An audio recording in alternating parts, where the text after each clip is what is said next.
Serialin Tokë e Hidhur. Pretendohet të zvendësoj seriali me titullin Leila.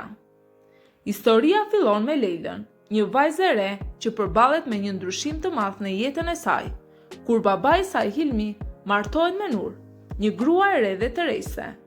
Kjo martesë e papritur dhe e dhimbshme e trondit Leilën, duke e detyruar të përballet me një realitet të ri dhe të vështirë. Në ndikimin e kësaj ngjarje, ajo largohet nga shtëpia dhe kalon vite në vetmi dhe izolim. Pas shumë vitesh, Leila vendos të kthehet për të përballuar të kaluarën dhe për të kërkuar drejtësi për padrejtësitë që ka përjetuar. Megjithatë, kthimi i saj nuk është i lehtë, pasi ajo përballet me të vërteta të reja dhe ndjenja të papritura që e bëjnë rrugtimin e saj edhe më kompleks. Seriali trajton tema të thella si tradhtia, humbja, hakmarrja dhe kërkimi për drejtësi. Ai eksploron ndërlikimet e marrëdhënieve familjare dhe ndikimin e vendimeve të së kaluarës në jetën e personazheve. Tonaliteti i serialit është dramatik dhe emocional, duke ofruar një përzierje të tensionit dhe ndjeshmërisë që e bën atë të tërheqës për shikuesit. Në fillim të episodit, Nur njer ka e Leilës, një grua manipuluese dhe pa ndjenja, e cila nuk e fsheh urrëtitjen që ka ndaj vajzës së vogël dhe as ndaj burrit të saj Hilmi. Ndryshe nga ç'paraqitet para të tjerëve, qëllimi Nur është vetëm një, të vjedh pasurinë e Hilmi. Ajo së bashku me të dashurin e saj, të fshehtë, planifikon të mashtrojë Hilmi për të shitur shtëpinë dhe për t'i marrë paratë e shitjes. Por ajo nuk e di që një dëshmitare vogël po i dëgjon fshehur azi, Leila. Leila i tregon babait të saj gjithçka që ka dëgjuar. Plani Nur dhe bashkëpunimin me një burr tjetër. Fillimisht Hilmi hedh poshtë fjalët e saj si imagjinat fëmijësh, por ndjenja e fajt dhe dyshimit e shtyn atë të mendojë më thellë. Dhe pikërisht atë ditë, kur dorëzimi i parave për shitjen e shtëpisë pritet të ndodhë, Hilmi vendos t'i zënë në grack. Ai vendos në çantën e parave thjesht letra higjienike në vend të lekëve. Ashtu siç Leila kishte paralajmëruar, plani Nurit për të rrëmbyer paratë vjen në lëvizje menjëherë pas daljes së Hilmi nga noteri.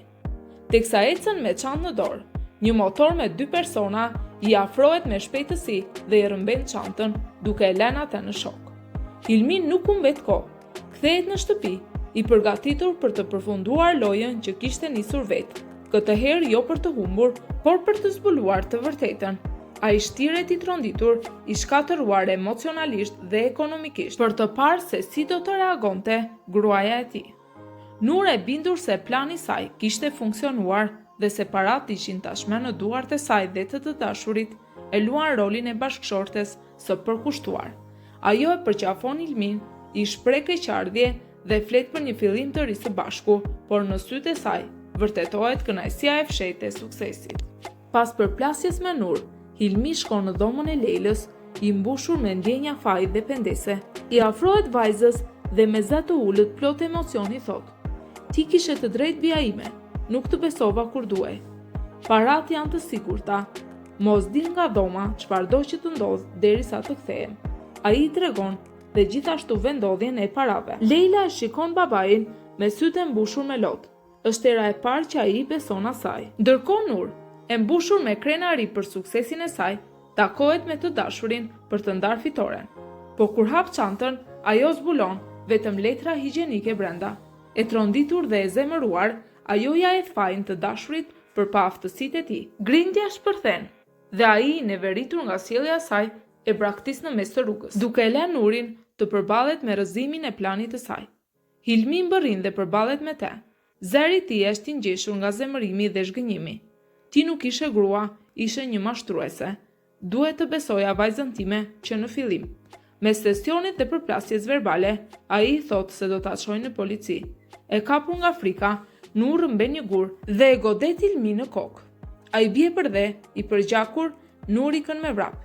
Hilmi i plagosur rend, mundohet të ndjek Nurin, por rrugës në gjendje të rënduar pëson aksident. Ironia më e hidhur.